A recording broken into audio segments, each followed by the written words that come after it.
क्या आप जानते हैं कि इनकम टैक्स लॉ के अंतर्गत कितनी ज्वेलरी या गोल्ड रखना परमिटेड है? कितने अमाउंट तक की ज्वेलरी या गोल्ड को डिक्लेयर्ड माना जाता है? ज्वेलरी या गोल्ड किस लिमिट से ज़्यादा होने पर इनकम टैक्स अथॉरिटीज़ द्वारा सीज भी की जा सकती हैं? ये ज्वेलरी या गोल्ड आपको इनहेरिट भी हो सकता है, गिफ्टेड भी, और आपका खरीदा हुआ भी हो सकता है। आइए इन सभी प्रश्नों के जवाब जानते हैं मेरे साथ इस वीडियो में। तो बने रहिए इस वीडियो के अंत तक, क्योंकि इस वीडियो में शेयर की जा रही है जानकारी जो आप सभी के लिए बेहद महत्वपूर्ण है। सीबीडीटी द्वारा इंस्ट्रक्शन नंबर 1916 में जारी दिशा निर्देशों के अनुसार ज्वेलरी और गोल्ड के संबंध में निम्न सीमाएं निर्धारित की गई हैं। विवाहित महिला के केस में 500 ग्राम ग्रॉस वेट तक की ज्वेलरी, अविवाहित महिला के केस में यानी अनमैरिड लेडी के केस में 250 ग्राम ग्रॉस वेट तक की ज्वेलरी, मेल मेंबर के केस में 100 ग्राम ग्रॉस वेट तक की ज्वेलरी। यानी उपरोक्त सीमा तक कोई भी ज्वेलरी या गोल्ड आदि अनडिक्लेयर्ड है या उसके बारे में आपको एक्सप्लेनेशन नहीं दे पाते हैं तो भी कोई सीजर या जब्ती की कार्रवाई नहीं होगी। डिक्लेयर्ड ज्वेलरी यानी अगर आपके वेल्थ टैक्स रिटर्न्स या इनकम टैक्स रिटर्न्स या फाइनेंशियल स्टेटमेंट्स में शो की हुई ज्वेलरी को सीज नहीं किया जाएगा। उपरोक्त लिमिट्स केवल अनडिक्लेयर्ड ज्वेलरी के संबंध में है। Declared jewellery without any limit acceptable है, लेकिन आपसे उस ज्वेलरी का सोर्स पूछा जा सकता है। और ये भी बता दूं कि उपरोक्त लिमिट्स जो मैंने अनडिक्लेयर्ड ज्वेलरी के संबंध में आपको बताई है वो पर पर्सन है, यानी अगर आपके परिवार में एक से ज़्यादा मैरिड या अनमैरिड लेडीज़ हैं या मेल मेंबर्स हैं तो ये लिमिट्स पर मेंबर एप्लीकेबल होगी। उदाहरण के तौर पर आपकी फैमिली में 4 मेंबर्स हैं, 2 मेल और 2 फीमेल, और ऑल आर मैरिड पर्सन्स, तो उस केस में टोटल ज्वेलरी विदाउट सीजर कितनी परमिटेड होगी?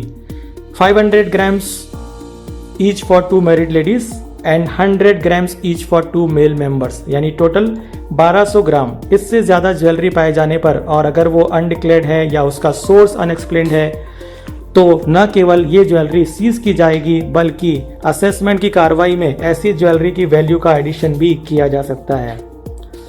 अगर कॉमन ज्वेलरी पाई जाती है तो पर मेंबर उसमें से एग्जेम्पशन अलाउ करके शेष ज्वेलरी को अनडिक्लेयर्ड और सोर्स अनएक्सप्लेन्ड होने पर सीज की जा सकेगी। क्योंकि ये प्रेस्क्राइब्ड लिमिट्स हैं, अतः यहाँ पर ज्वेलरी का सोर्स एक्सप्लेन्ड माना जाता है। हालांकि इस बारे में डाइवर्जेंट जुडिशियल व्यूज हैं। कुछ मामलों में ये हेल्ड किया गया है कि सीबीडीटी सर्कुलर नंबर 1916 में जो प्रेस्क्राइब्ड लिमिट्स हैं वहां तक ज्वेलरी के सोर्स के बारे में कोई भी एक्सप्लेनेशन देने की जरूरत नहीं है। वहीं दूसरी ओर कुछ मामलों में ये भी हेल्ड किया गया है कि ये सर्कुलर असेसी को केवल ज्वेलरी के सीजर से राहत प्रदान करता है, न कि उसका सोर्स एक्सप्लेन करने से रिलीव करता है। यहाँ आपको ये भी बताता चलूँ कि ज्वेलरी आपके लिए कैपिटल असेट माना जाता है, चाहे वो आपके पर्सनल यूज का ही क्यों ना हो। ज्वेलरी सेल करने पर यदि आपको कोई गेन होता है तो उस पर इनकम टैक्स लॉ के नियमानुसार कैपिटल गेन टैक्स लगाया जाएगा। इन द नटशेल ये जान लें कि ज्वेलरी होल्ड करने की कोई मैक्सिमम लिमिट लॉ में प्रेस्क्राइब नहीं है। अगर ज्वेलरी डिक्लेयर्ड है या उसके सोर्स ऑफ एक्विजिशन के बारे में आपके पास कोई सेटिस्फैक्टरी एक्सप्लेनेशन अवेलेबल है। सरल शब्दों में यदि ज्वेलरी डिक्लेयर्ड फॉर्म में है या सोर्स एक्सप्लेनेबल है तो कितनी भी सीमा तक ज्वेलरी को पोजेस किया जा सकता है। लेकिन अगर अनडिक्लेयर्ड है या सोर्स अनएक्सप्लेन्ड है तो maximum limit of holding jewellery without seizure and addition to your income वही होगी जो मैंने आपको ऊपर बताई हुई है।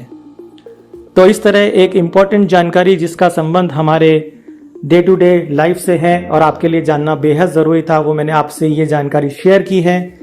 इस वीडियो को शेयर, लाइक और चैनल को सब्सक्राइब करना न भूलें ताकि इस संबंध में ज़्यादा से ज़्यादा जानकारी लोगों के साथ शेयर की जा सके। और जुड़े रहिए दी टैक्स एक्सप्रेस चैनल से। सब्सक्राइब बटन दबाएं, बेल आइकन दबाएं ताकि आपको जीएसटी और इनकम टैक्स से जुड़ी हुई अपडेट्स और जानकारी समय समय पर मिलती रहे। धन्यवाद।